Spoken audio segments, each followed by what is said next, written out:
Hi, everyone. Good evening, and welcome to Conversations with MM. This is Marivir Montebon here in Woodside, New York. How are you? Hope everybody is doing well. In the US, good evening. Hello, New York, and hello, America, and hi, Philippines. It's morning in the Philippines right now, and it's September 20 here and September 21 in the Philippines. And it's a very important day today in our history as far as public life and public service is concerned. The Philippines is commemorating 50 years of martial law under the presidency of President Ferdinand Marcos Sr. And it means a lot to so many Filipinos, and a lot of commemorations are being undertaken here in the US as well as in the Philippines. And of course, incidentally, the the government right now is so Philippine government right now is busy. Much of the cabinet, most of the cabinet members are here with the president-elect, President Bongbong Marcos, for a lot of business, but mainly to speak before the General Assembly of the United Nations. And that was what he did today, this afternoon, at the UN New York headquarters. So, with that, there are so many people who protested his coming over, and there were also a lot of supporters. And today, I went to the Philippine Center on Fifth Avenue to witness a rally and to cover it. And so now that's why we are having this conversation right now. And let's try to see what's going on with the Rallies being led by the Malaya movement.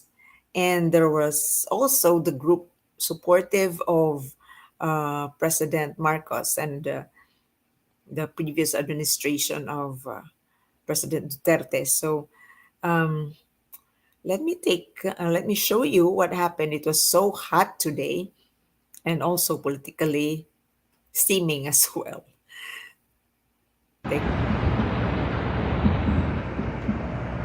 This is the contingent of some groups of activists in front of the Philippine Consulate on Fifth Avenue. They are protesting the arrival of President Bongbong Marcos in New York, and in a couple of minutes the president is going to make a speech at the General Assembly of the UN. And for about an hour, 2 hours, there was a rally in front of the Philippine Consulate. They're getting ready to march towards the United Nations on First Avenue.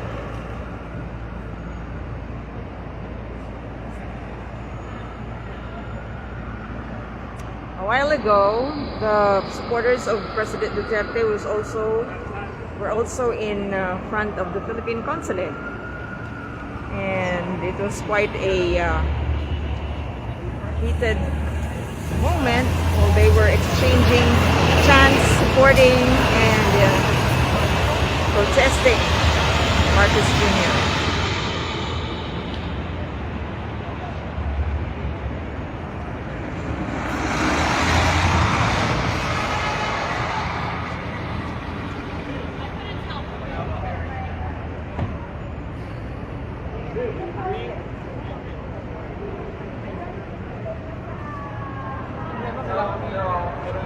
This is also in celebration of the 50th anniversary. You want to take photographs in the truck?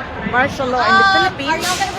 And so some participants are holding photos of victims of martial law. The call here is to hold Marcos Duterte accountable, no to fascist dynasties. So we have a photo of Maria Lorena Barros, a martyr of martial law, as well as Abraham Sarmiento, Emmanuel Lacaba, Lorenzo Tanyana. So very soon they will be marching. to the United Nations headquarters in New York. Start doing some chants, yeah. Okay, so that was what initially happened, and I'd like to share with you more footage of the arm's length distance of the protesters and the supporters of President Marcos. Here it is. We join us in celebration of the 50th anniversary of martial law.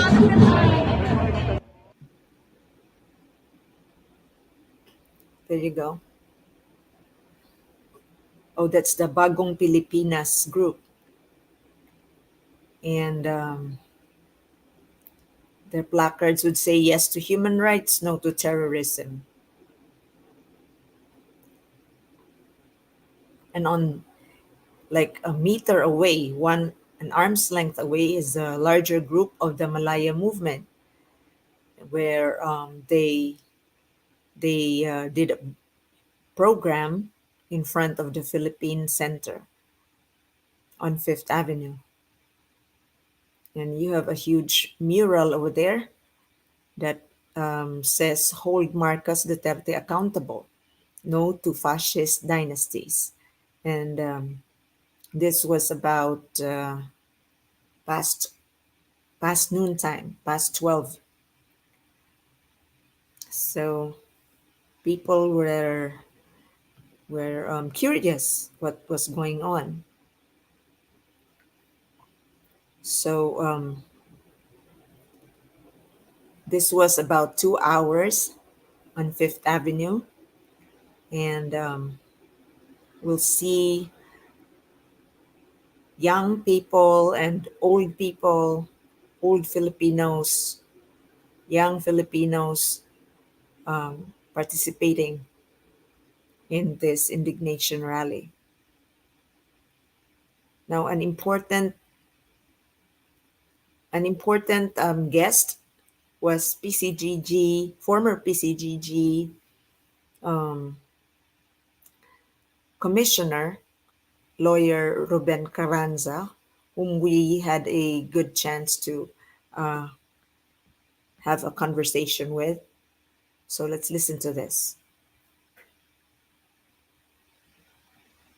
Let's listen to this first.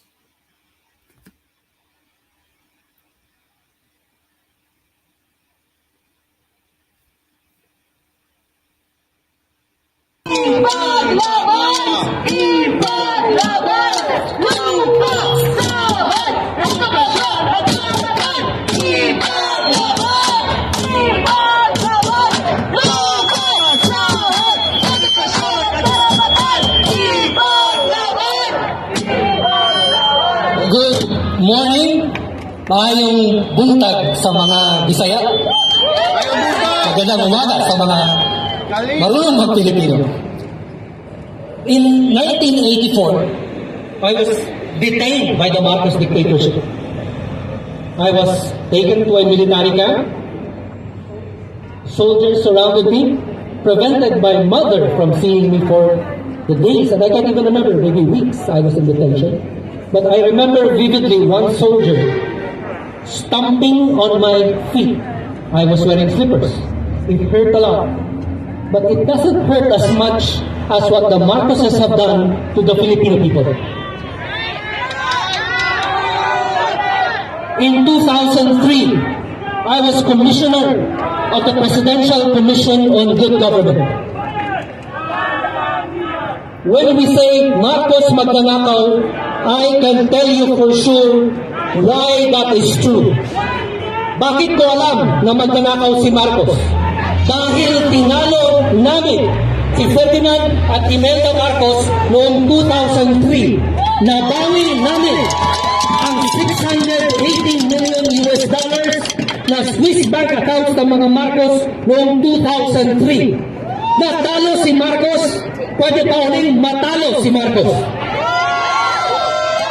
Pangalawa, bakit natin alam na nang-aabuso ng karapatang pagtao si Marcos? Why do we know that Ferdinand Marcos and his family are violators of human rights?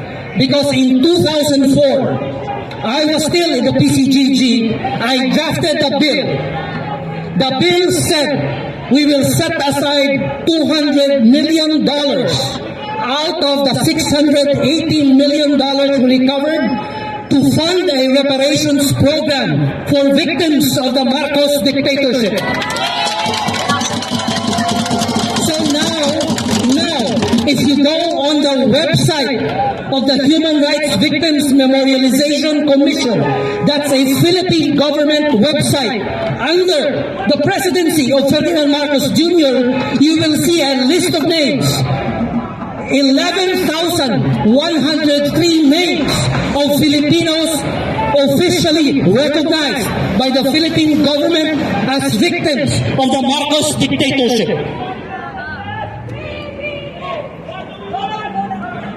But the fight is not over. Why do I say that the fight is not over? Just over there, downtown Manhattan, there's a bank. The bank is called Merrill Lynch Bank. It's now called Merrill Lynch Wealth Management Bank. On September 21, 1972, Ferdinand Marcos Sr. did something else aside from declaring martial law. And I'll tell you what he did. He asked a Swiss banker named Jean-Louis Saunier, Vice President of Credit Suisse Bank, the second biggest Swiss bank in the world, and told Jean-Louis Saunier, can you transfer $2 million from Switzerland to New York, to Merrill Lynch Bank, and open an account called Arelma? Who is the beneficiary of these $2 million? Ferdinand Marcos Jr. and his siblings. Hindi pa tapos ang laban dahil hanggang ngayon, in fact, this week, Ferdinand Marcos Jr. still wants to get what is now $40 million from that Arelma account pending in New York District Court. So, we will fight, we can win again, and the Marcoses will be defeated. Thank you very much.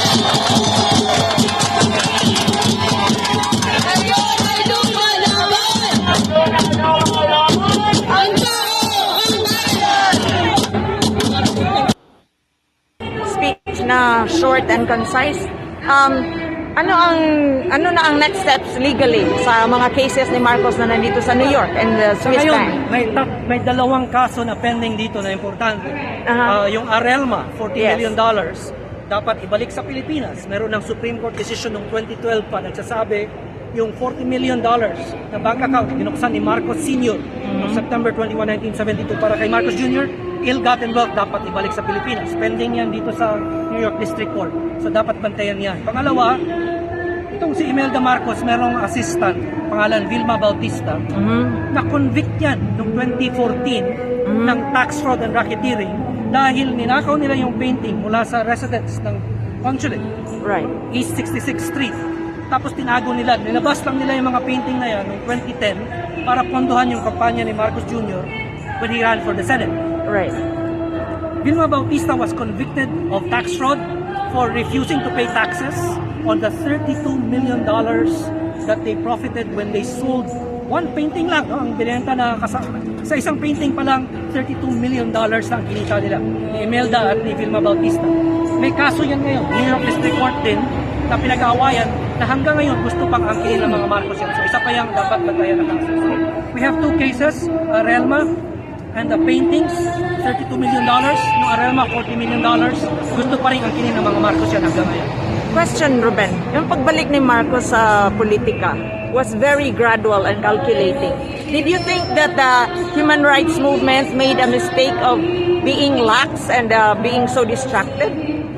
Well, yes and no. Yes, in the sense that there were probably good reasons not to work with Marcos, not to campaign with Marcos in previous elections, and not to work with Duterte in the election that followed Marcos. Yes. But no, the Marcoses were already planning to come back as soon as they got back into the Philippines. And that's why they sold the paintings to raise money for his campaign. They realized when he only placed 7 out of 12 that it wasn't enough to use ill-gotten wealth to fund his campaign. They discovered after Duterte taught them the lesson that you could spend ill-gotten money cheaper on social media to fund disinformation and lying, and that's exactly what they did. That's not the fault of the human rights movement. Right? That's the fault of social media corporations based in the United States who should also be held accountable. Thank you so much. Sir, halimbawa, matagal na to nasa PCGG. Halimbawa ngayon, ikaw nasa PCGG, ano ang gawin mo para matapos na to mga makuha na yung mga pera? Anong gawin mo? I will enforce the 2003 Supreme Court decision against all assets of the Marcoses everywhere in the Philippines, in the world. That's legally, fundamentally correct because that decision is final, that decision is clear, and that decision says that out of all the assets of the Marcoses, the only legal assets they have, the total value is $304,000 US dollars only. 304,000 only. Everything else is ill-gotten. You can enforce the decision against them everywhere.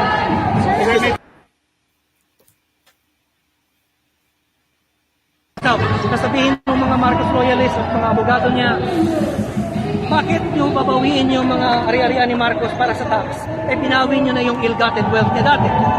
Mali ang argument na yan. Because under Philippine laws and anywhere in the world, ill-gotten o hindi ill-gotten, pwedeng patawan ng buwis. So lahat ng ill-gotten wealth ni Marcos, $10 billion worth, can be taxed. And that's exactly what happened in 1997. Sir, na his marginal kind of from TV5. So, how do you think he's back sa US? Diba? May contempt order and nagsasal siya. I'm very sad for Marcos Jr. because the world, the international community will not take him seriously until he apologizes for the dictatorship of his father. I'm very sad for Filipinos because until Marcos Jr. apologizes what happened during his father's dictatorship, Filipinos will continue to suffer from the legacy left behind by the Marcos.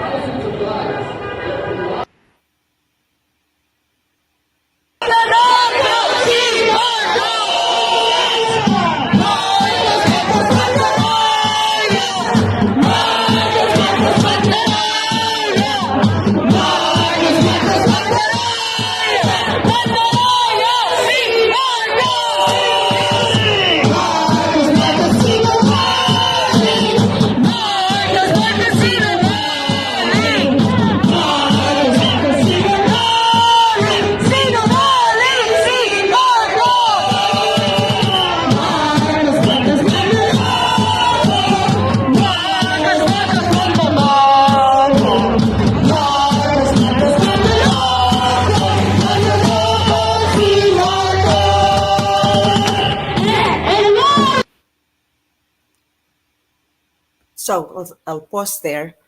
And so you see the arm's length distance of the supporters of President Bongbong Marcos and the Rallyists led by the Malaya movement here in New York. It was a very heated moment, 2 hours at the vicinity of the Philippine Center today. And the good thing here is, the freedom of expression is respected. People can criticize, can shout to their heart's content of whatever they feel like they want to speak about on issues that affect themselves, their community. So that is a one good attribute of this place called New York.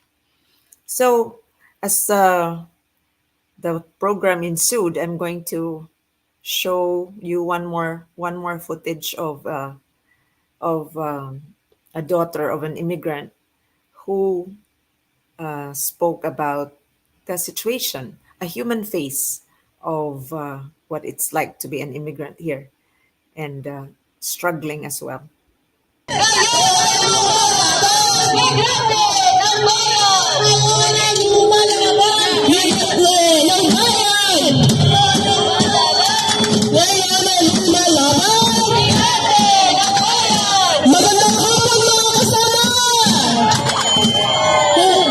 Bago ko simula ang aking pagsasalita mula sa hanay ng mga migranteng nagawang Pilipino sa Northeast, pinagbubugayan namin ang lahat ng biktima ng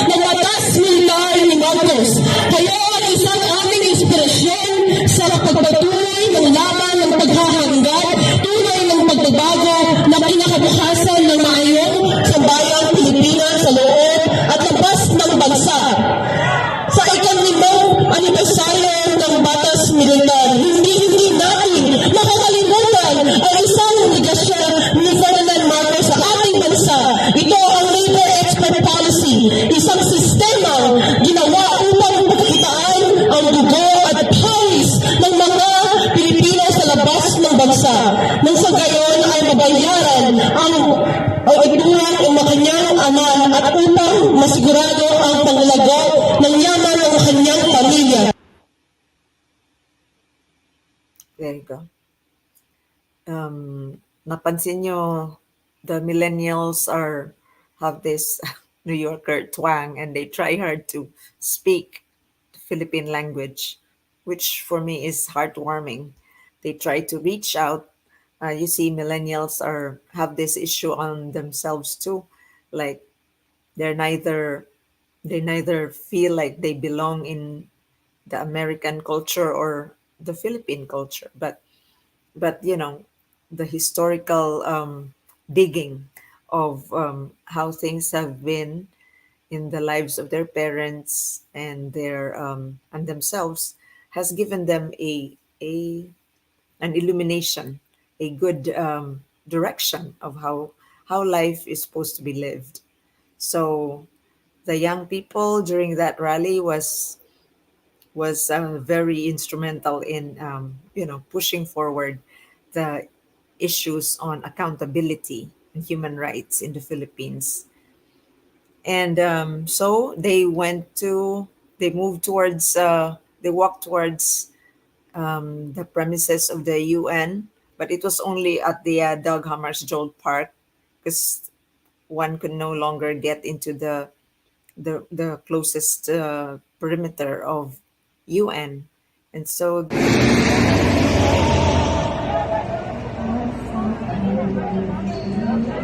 Okay, Nico.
okay, so that's about it for this afternoon.